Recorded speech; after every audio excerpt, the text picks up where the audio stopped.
there are only 3 roguelikes I've liked so far. Dead Cells because of the gameplay, Hades because of the story, Cult of the Lamb because of the management. For me, Vampire Survivors doesn't count as a roguelike, I see it more as a reverse bullet hell. Still plan to make a video about it, so make sure to subscribe to the channel. I'm always testing roguelikes, is a type of game that's easy to get in but hard to keep me engaged. I hate something I call reverse progression. Actually, the correct term would be negative feedback loop, but I prefer reverse progression. It's when the game takes something away from the player and forces them to do it again. A mechanic that everyone knows that is like this is breakable weapons. The biggest example would be Breath of the Wild, but I still want to make a video about it because that's intrinsic to the game's design and yet it still doesn't work properly. Then I will take another example, Minecraft. Every time you go exploring in a cave, you need to manage your pickaxes to avoid breaking them, so it encourages you to use pickaxes wisely. But when you can carry a bunch of items with the character, it sorta doesn't matter, you can just make another. So this mechanic ends up not being fun because it's just a repetition of something the player has already done. If you pay close attention, the game is punishing the player for mining. The game is called Minecraft. Well, it's mine then craft, literally. You need to mine to then craft your pickaxes because you're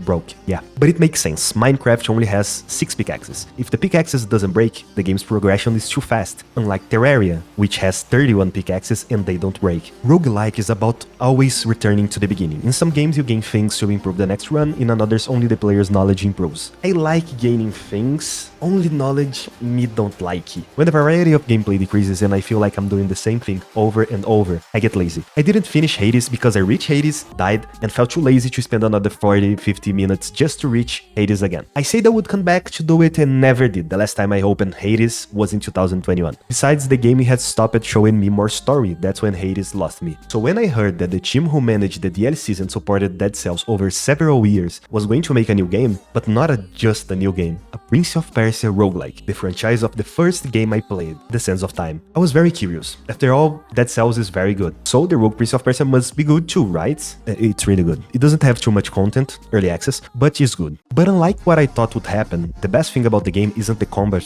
It's not bad, it relies on dodging, attacking and pushing enemies off platforms. The weapons are okay, but they all play in very similar ways, so it needs more variety. They all have a quick attack and a strong attack. The strong attack is quite simple, sometimes several attacks in a row, most have a simple stronger attack. The most interesting is the spear that you throw and have to fight with your hands until you get close to it and return it. There are also items like a bow, chakram, a knife that teleports the player behind the enemy. The most unique one is a chakram with spikes, which goes out, damages enemies, but it returns and the player needs to dodge because it damages the player too. The first boss also gives an interesting item, but I won't give any spoilers. Overall, I didn't even use those throwing items that much. The parkour makes the player so strong that you can defeat almost all enemies just with parkour and kicks. So, the coolest part, the parkour. Rogue Prince of Persia made it onto my list of favorite roguelikes because of the movement. Everything in this game is built to make movement as fluid as possible. At the beginning, you will look at the level and you will be thinking about where to go, what to do. As you keep playing, the parkour becomes natural. The regular enemies in this game aren't even a problem. If you want, you can pass by all of them without killing. I know that Cells is like that, but walking on walls and jumping around changes everything. I actually find it too easy. Walking on walls is a very strong ability, but it couldn't be something to learn later because the design of the game is based on this. There are many structures in the world that you can tell were handcrafted precisely to make the most of parkour.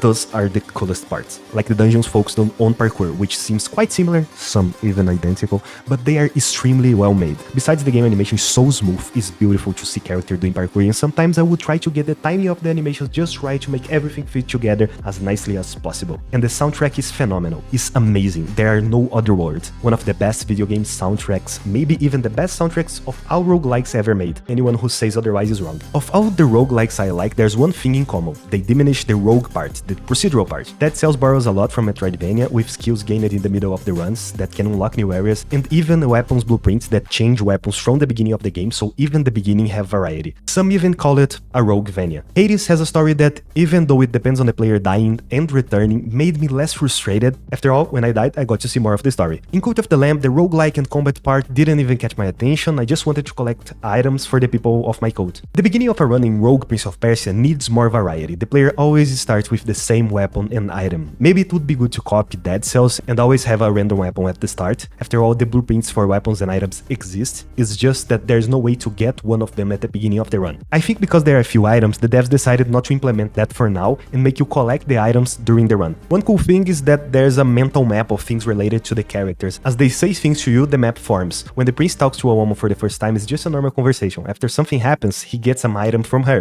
to solve a problem in another area. Once solved, that problem remains solved. After following the mental map and completing some objectives, I unlocked a new starting area, which made the games better. After all, having 2 different areas at the beginning adds more variety. Of course, it's not fair to compare a game that just released in early access with games that have been around for years, but simply the fact that it's possible to make comparisons with my favorite roguelikes already shows that Rogue Prince of Persia got a lot right. Just needs more content and a time reversal ability. It's strange not to have that in Prince of Persia. However, one thought was always in my head. If this game was a platformer or a Metroidvania, it would be so much better. I know, Ubisoft made a Prince of Persia Metroidvania, but it's too expensive. If you want to give it to me, I'll make a video about it. Twitter DMs are open and my Ubisoft account is super Skypper. I don't have much to say about the story. It's all quite simple. Just the prince trying to save Persia from a Han invasion. Thank you to Evil Empire for providing the key for this game, and I will eagerly, I don't know how to say this word, await for the next updates. I'm curious to see what this game will become. If you like this video, leave a like and subscribe to the channel for more videos. I think you like my video about Cult of the Lamb, the roguelike for those who don't like. I'm Skyper and I'll see you in the next video. Bye!